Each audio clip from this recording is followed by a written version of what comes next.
Operadora de caixa presa após registrar R$ 2,99 em compra de R$ 3.000 em Goiânia. Por trás do fato, a face esquecida do capitalismo.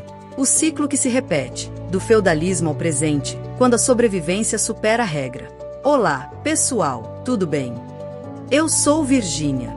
Quando a notícia atingiu as telas de TV e as redes sociais, a narrativa foi rápida e unívoca. Funcionária desvia valor em supermercado, é presa. Logo após ser presa, por volta das 17 horas do dia do flagrante, a mídia local entrou em contato com a Polícia Civil de Goiás, que deu depoimento oficial sobre o caso. O médico psiquiatra responsável pelo acompanhamento prévio da operadora entregou o laudo psicológico à delegada responsável, detalhando o estado emocional da trabalhadora nos meses anteriores ao fato. Paralelamente, familiares dela deram declarações sobre sua conduta e a situação que vivia, buscando explicar o contexto por trás da ação. A operadora foi conduzida para a Delegacia de Polícia Civil da região central de Goiânia e posteriormente encaminhada para a audiência de custódia, onde o juiz determinou sua prisão preventiva, e ela permanece detida até o momento.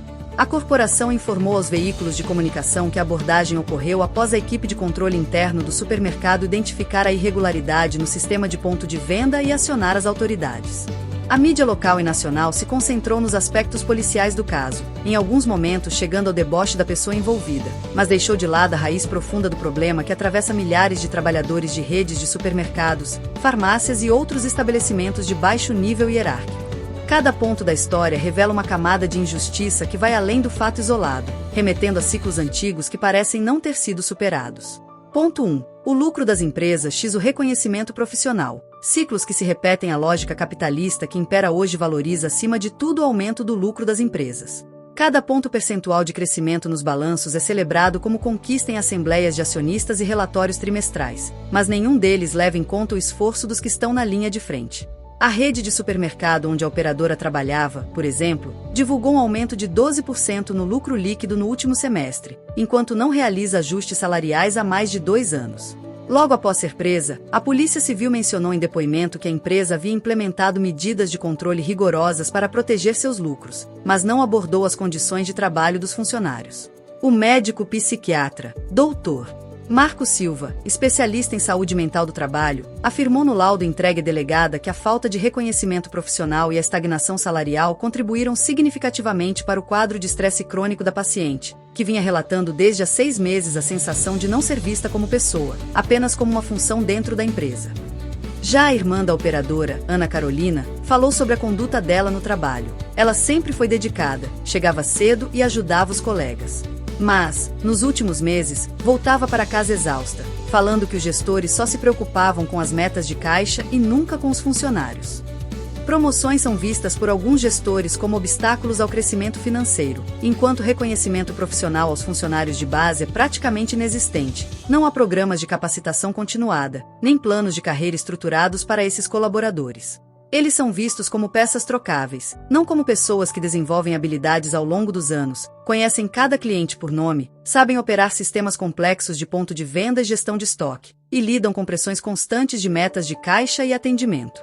Cada ponto de mérito que acumulam no dia a dia, como resolver conflitos com clientes, identificar fraudes ou otimizar o fluxo de atendimento, não se traduz em salário melhorado nem em oportunidades de ascensão. É uma estrutura que lembra diretamente o feudalismo, onde o servo trabalhava sem reconhecimento e com remuneração insuficiente, e em muitos casos acabava roubando dinheiro ou produtos da propriedade do senhor feudal para sobreviver.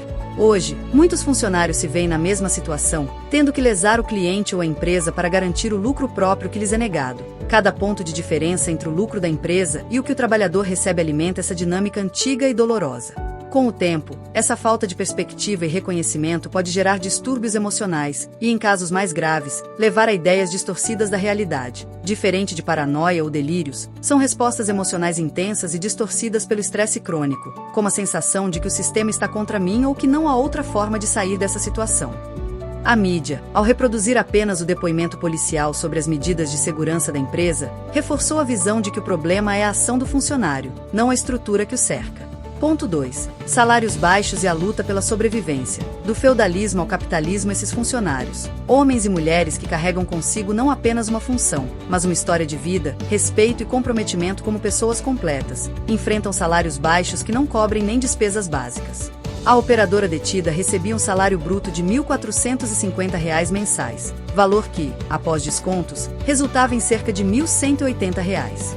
Com isso, ela precisava arcar com gastos como passagem de ônibus, R$ 240 por mês, alimentação no trabalho, R$ 300 aproximadamente, e ainda custear moradia, luz, água e alimentação de sua filha de 7 anos. Logo após ser presa, a Polícia Civil falou aos jornais que não há justificativa para desvio de valores, independentemente da situação financeira, mas não houve menção à realidade salarial dos trabalhadores da área. No laudo médico entregue à delegada, o psiquiatra destacou que a renda da paciente era insuficiente para cobrir as despesas básicas, e a situação foi agravada pelo aumento dos preços dos alimentos e pelo custo de medicamentos para o tratamento de sua hipertensão e depressão leve, diagnosticada há 1 ano. Foram prescritos antidepressivos e sessões de acompanhamento psicológico, mas a paciente teve dificuldade em manter o tratamento devido ao custo e à falta de tempo. A mãe da operadora, Maria das Dores, comentou sobre sua conduta diante das dificuldades. Ela nunca quis pedir ajuda para ninguém, sempre tentava resolver tudo sozinha. Já viu ela comer apenas pão com água por dias para conseguir pagar a mensalidade da escola da neta. Sempre falava que trabalhava tanto, mas o dinheiro nunca chegava.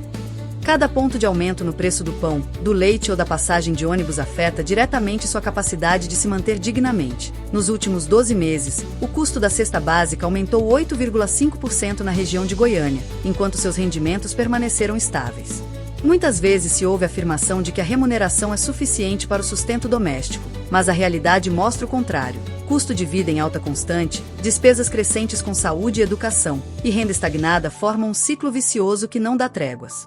Cada ponto de despesa extra significa cortes em algo essencial, seja na qualidade da alimentação, seja no tratamento de uma doença, seja no presente de um filho no aniversário.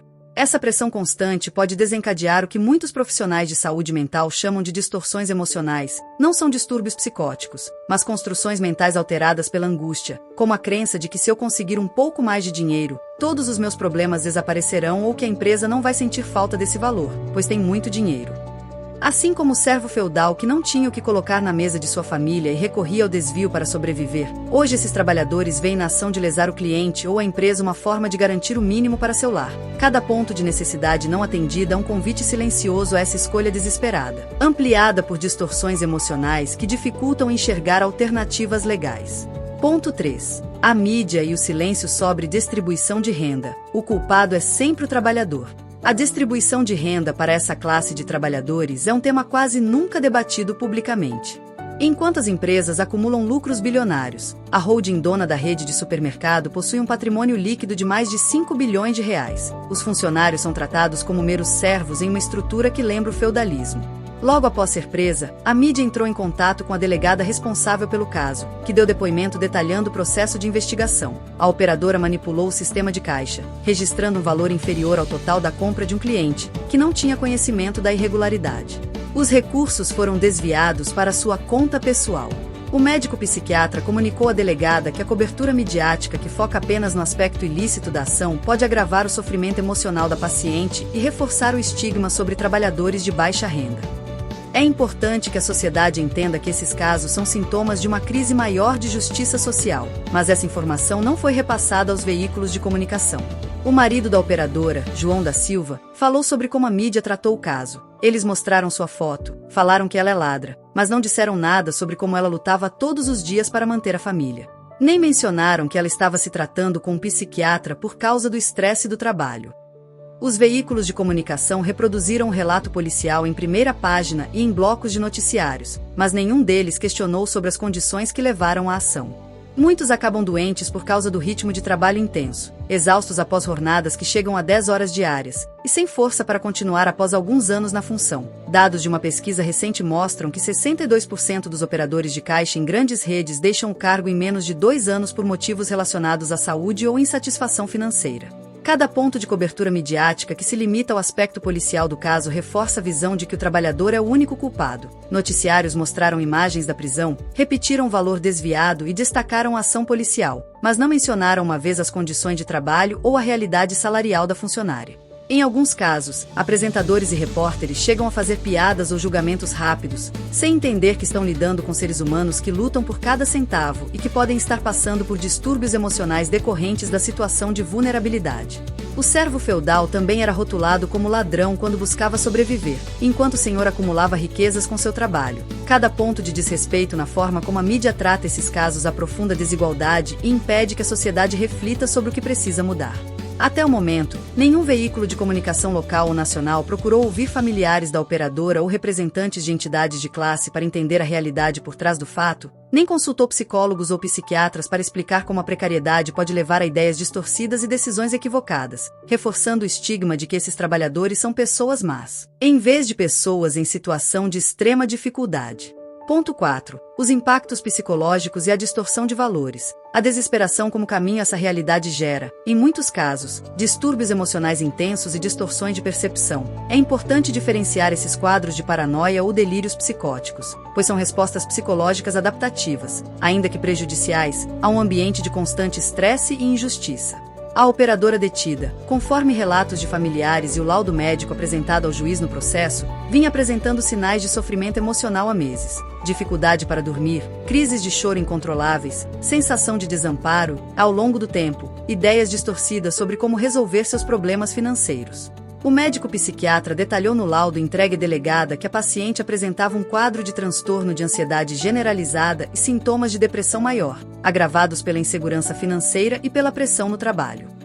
Nas consultas, ela relatava sentir que não havia saídas legais para melhorar sua situação, o que levou a uma distorção emocional sobre a legitimidade de suas ações. O quadro não caracteriza paranoia ou delírios, mas sim uma alteração do julgamento emocional decorrente do sofrimento crônico. Logo de ser presa, ela deu seu depoimento à polícia, onde relatou que estava desesperada com as contas atrasadas e com a necessidade de comprar remédios e material escolar para a filha, e que não via outra saída naquele momento. A filha dela, de 7 anos, falou aos familiares sobre como a mãe estava. Mamãe sempre chorava quando pensava nas contas, mas sempre dizia que ia resolver tudo e que íamos ter uma vida melhor. Ela também falava que o doutor, psiquiatra, estava ajudando, mas que ela precisava de mais tempo para se sentir bem. A Polícia Civil mencionou aos jornais que a funcionária reconheceu a ação e demonstrou arrependimento, mas essa parte do depoimento teve pouco destaque nas matérias. Ela chegou a dizer a parentes que os donos da empresa estavam vendo-a como uma pessoa incompetente e queriam demiti-la, uma percepção que, embora não baseada em fatos concretos, refletia sua ansiedade constante com o emprego, um exemplo de distorção emocional, não de paranoia. O estresse crônico, a insegurança financeira e a falta de perspectivas criam um terreno fértil para decisões que ninguém escolheria em situação de equilíbrio. Cada ponto de tensão acumulada no cotidiano, como receber um aviso de cobrança de conta de luz, saber que não vai conseguir comprar material escolar ou não ter dinheiro para pagar uma consulta médica, pode intensificar essas distorções, levando a crenças como essa ação é o único caminho possível ou eu mereço isso, pois trabalho demais e ganho pouco. Muitos deles vivem em condições precárias, em comunidades com baixa oferta de serviços públicos e sem acesso a atendimento psiquiátrico. A família da funcionária mora em um bairro periférico de Goiânia, onde há apenas uma unidade básica de saúde para mais de 30 mil habitantes, sem psiquiatras e com longos períodos de espera para consultas especializadas. Assim como o servo feudal que via no roubo uma forma de equilibrar uma relação de poder totalmente desigual, hoje esses trabalhadores podem chegar a acreditar que lesar o cliente é o único meio de garantir seu próprio lucro, uma conclusão emocionalmente carregada e distorcida pela falta de alternativas. Cada ponto acrescentado ao seu sofrimento é um grito silencioso que a sociedade precisa ouvir, e que, na maioria das vezes, só é percebido quando ocorre um fato como esse, com consequências graves para a vida da pessoa envolvida. Ponto 5. A necessidade de repensar o modelo. Do seno feudal ao patrão capitalista, a ação que levou à prisão da operadora de caixa não pode ser justificada, pois implica violação à lei e prejuízo para terceiros, mas precisa ser compreendida como um sintoma de uma estrutura que negligencia a vida financeira, emocional e psicológica de quem sustenta o funcionamento do sistema. Ela permanece detida em um presídio feminino de Goiânia, aguardando o ponto andamento do processo judicial. Conforme informações do sistema prisional estadual, ela tem acesso a atendimento psiquiátrico semanal dentro do estabelecimento. E o médico responsável pelo acompanhamento no presídio já solicitou a continuidade do tratamento medicamentoso que havia sido iniciado antes da prisão. O médico psiquiatra que a acompanhava previamente recomendou à delegada que o caso seja encaminhado para uma abordagem que considere tanto a responsabilidade penal quanto a necessidade de apoio psicossocial e econômico para a paciente e sua família, sugerindo também que a empresa seja convidada a revisar suas políticas de tratamento aos funcionários e implementar programas de saúde mental no ambiente de trabalho. A família da operadora divulgou um comunicado onde falou sobre sua conduta e a necessidade de mudanças. Nossa filha, nossa irmã sempre foi uma pessoa honesta e dedicada. Ela nunca pensou em prejudicar ninguém, mas a desesperança e o sofrimento emocional a levaram a cometer um erro. O psiquiatra nos alertava sobre como o estresse do trabalho e as dificuldades financeiras estavam afetando sua saúde mental, mas não tínhamos condições de ajudá-la como gostaríamos. Pedimos que a sociedade enxergue além do fato isolado e que as empresas e governos repensem como tratam os trabalhadores que sustentam o país. Enquanto isso, a empresa já contratou outra pessoa para ocupar seu cargo, um exemplo claro de como esses trabalhadores são considerados descartáveis. É hora de repensar essa lógica capitalista que não serve mais aos trabalhadores. Cada ponto negativo acrescentado à vida dessas pessoas, salários baixos, falta de benefícios, jornada extensa, ausência de reconhecimento e acesso limitado a atendimento psiquiátrico, é um indicativo claro de que mudanças urgentes são necessárias. Isso passa não apenas na forma como tratamos os fatos individuais, com medidas repressivas, mas na maneira como construímos um modelo econômico que valorize quem produz e mantém o país funcionando. O feudalismo não desapareceu, apenas se reinventou em formas modernas, onde o senhor feudal foi substituído pelo acionista e o servo pelo trabalhador de base. Cada ponto de melhoria na remuneração, com ajustes que acompanhem a inflação e o custo de vida, cada ponto de reconhecimento profissional, com programas de valorização e carreiras estruturadas, cada ponto de investimento em qualidade de vida desses trabalhadores, como plano de saúde completo com cobertura psiquiátrica, vale alimentação, auxílio educação e atendimento psicológico regular no ambiente de trabalho, é um passo rumo a uma sociedade mais justa e humana. Além disso, é fundamental investir em políticas públicas de saúde mental para populações de baixa renda e criar mecanismos de apoio financeiro e social para trabalhadores em situação de vulnerabilidade, garantindo que ninguém precise recorrer ao desvio para sobreviver. A delegada responsável pelo caso afirmou que está analisando a inclusão do laudo psiquiátrico no processo e considerando todas as circunstâncias que levaram ao fato, buscando uma abordagem que seja justa tanto para a empresa quanto para a trabalhadora. O caso já começou a gerar debates em fóruns de direitos trabalhistas e de saúde mental no estado de Goiás, mostrando que a história dessa operadora de caixa pode ser o ponto de partida para mudanças importantes na forma como enxergamos e tratamos os desafios enfrentados por milhões de trabalhadores no país.